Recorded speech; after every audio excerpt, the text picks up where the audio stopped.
안녕하세요. 뉴스반장입니다. 윤석열 전 검찰청장이 정치권 등판 이후 연일 문재인 정부 때리기에만 골몰하고 있습니다. 묻지도 따지지도 않고 매일 뱉어내는 그의 이런 비판에 실망감을 표하는 목소리가 이어지고 있는데요. 비전 없는 억울함만 호소한다는 비난이 줄을 잇고 있습니다. 그는 뭐가 그리도 억울한 걸까요? 그리고 그 억울함이 자신의 정치 시작의 도화선이 됐다는 황당한 주장이 과연 대의 명분이라고 말할 수 있는 걸까요? 대통령이 자신의 억울함을 풀기 위해 나서는 자리인지 묻고 싶은데요. 명분도 없고 비전도 없는 겁니다. 이런 그에게 줄리 인터뷰로 촉발된 그의 부인의 수없이 많은 의혹들과 장모 구속으로 뚝방 터지듯 쏟아지기 시작한 의혹 재수사들이 그가 더 이상 대권 주자의 자격이 없음을 여실히 보여줄 뿐인데요. 되도 안 되는 자격미달 구수에 정치검찰의 무모한 도전이 결국 자멸을 자초하고 말았습니다. 아직 시작도 못했는데요. 털기도 전에 끝날 수도 있을 듯합니다. 윤 전 청장은 지난달 29일 대선 출마를 공식화했는데요. 그는 무너진 자유민주주의와 법치, 공정의 가치를 다시 세우겠다며 국민의 상식으로부터 출발할 것이라고 목소리를 높였습니다. 15분에 걸친 출마 선언문에선 정권 교체가 8번, 분노가 7번 언급됐는데요. 문재인 정부 때리기에 집중한 결과다웠습니다. 윤 전 청장은 4년 전 국민의 기대와 여망으로 출범한 문정부는 국민을 좌절과 분노에 빠지게 했다며 국민을 내 편, 네 편으로 갈라 상식과 공정, 법치를 내팽개치고 나라의 근간을 무너뜨렸다고 신랄하게 비판했는데요. 하지만 윤 전 청장만의 대표 정책 제시는 없었습니다. 국힘당 입당 여부도 명확히 밝히지 않았는데요. 다만 국민과 국가의 미래를 위해 모든 것을 바치고 헌신할 준비가 됐다고 감히 말씀드린다며 부패하고 무능한 세력의 집권 전장과 국민의 약탈을 막아야 한다. 반드시 정권 교체를 이뤄낼 것이라는 의지를 드러냈습니다. 하지만 불과 열흘도 안 돼 줄줄이 알사탕처럼 엮여나오고 있는 그의 부인 김건희와 장모 최은순의 각종 비리 의혹들은 그의 말을 무색하게 만들었는데요. 이런 자가 검찰청장으로 앉아서 자신의 가족과 측근을 비호했다는 사실도 놀랍지만 무슨 자격으로 공정과 법치를 이야기하며 부패와 무능, 약탈을 막겠다는 건지 알 수가 없는데요. 본인이 행한 부패와 무능, 약탈을 먼저 자백하는 게 먼저인 듯 싶습니다. 윤석열 전 검찰청장이 탈원전 관련 토론회에 참석하며 착용한 마스크에 적힌 문구에 오타가 있었습니다. 마스크엔 탄소 중립이 아닌 탄소 중심이라는 단어가 인쇄되어 있었는데요. 7일 정치권에 따르면 윤 전 청장은 전날 카이스트에서 원자력 공학 전공생들과 간담회를 한 뒤 지역 기자들을 만나기 전 호프집에서 열린 만민 토론회에 참석했는데요. 만민 토론회는 문재인 정권 탈원전 4년의 역설, 멀어진 탄소 중립과 에너지 자립이라는 주제로 열렸습니다. 행사에 참석한 윤 전 청장은 탄소 중심이라는 문구가 적힌 마스크를 쓰고 있었는데요. 탄소 중립은 이산화탄소를 배출한 만큼 이산화탄소를 흡수하는 대책을 세워 이산화탄소의 실질적인 배출량을 제로로 만든다는 개념인데 마스크에 적힌 탄소 중심이라는 문구는 토론의 취지와 맞지 않았습니다. 어떻게 이런 황당한 일이 벌어질 수 있었을까요? 문제는 마스크의 인쇄를 맡은 업체에서 실수해 탄소 중립을 탄소 중심으로 오타 인쇄한 건데요. 그렇다면 윤석열 본인은 그 마스크를 착용하지 않으면 됐던 문제인 거죠.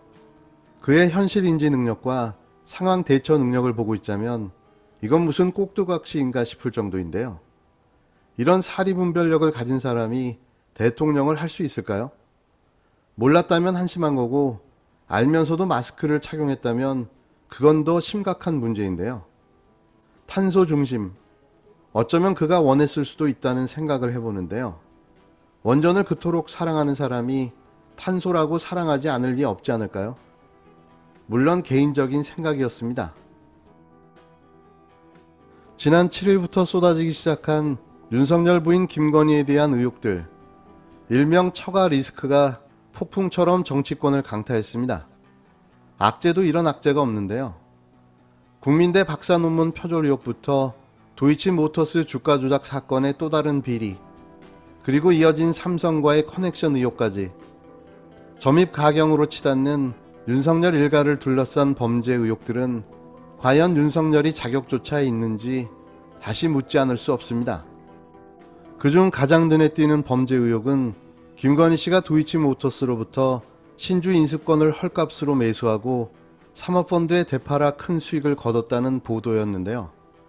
조국 전 법무부 장관은 김 씨야말로 사모펀드 전문가라고 직격탄을 날렸습니다. 조 전 장관은 7일 오전 자신의 SNS 계정에 글을 올려 이처럼 밝혔는데요. 분노할 수밖에 없는 거죠. 이런 이중잣대가 세상에 어디 있습니까? 그는 일부 진보 인사들은 빌려줬건 투자했건 정경심이 사모펀드에 돈을 넣은 것은 사실이고 이는 부도덕하다고 비난하는 것을 들었다며 유인태 전 국회 사무총장도 청와대 민정수석을 한 사람이 사모펀드를 했다는 것은 용납이 안 된다고 비판했다고 언급했는데요.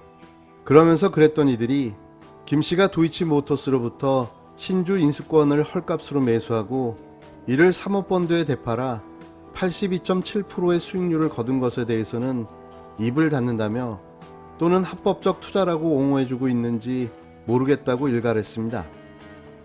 조 전 장관은 수백 수천 개의 사모펀드 기사로 나를 공격하던 기자들은 조용하다라며 유인태 전 총장과 조만간 윤석열과 만나기로 했다는 뉴스가 나온다고도 지적했는데요. 이어 돌이켜 생각하면 김 씨야말로 사모펀드 전문가가 아닌가?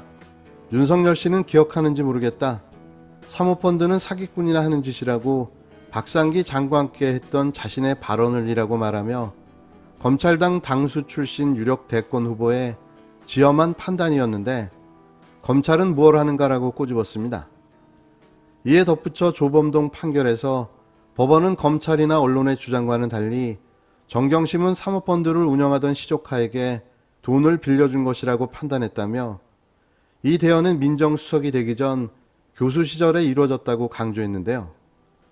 이날 한겨레 신문은 단독 특종으로 김건희 씨가 2010년에서 2011년 도이치모터스 주가 조작 사건에 연루됐다는 의혹 외에도 2012년에서 2013년 권오수 도이치모터스 회장과 특혜성 증권 거래를 통해 차익을 얻었다고 보도했습니다. 이에 윤 전 청장 측은 입장문을 통해 정상적인 거래일 뿐 특혜를 받은 사실이 전혀 없다고 반박했는데요. 신주 인수권으로 주식을 헐값에 매입해 사모펀드를 되팔아 시세 차익을 얻은 게 정상적 거래인 건가요? 이건 누가 봐도 100% 특혜성 거래였다는 사실을 부인할 수 없을 텐데요. 계속해서 하루에 한 개씩 빵빵 터지고 있는 겁니다. 윤석열은 선택의 기로에 서 있을지도 모릅니다. 대권인가? 아내인가? 제 답은 이혼하는 게 답이 되지 않을까 싶습니다.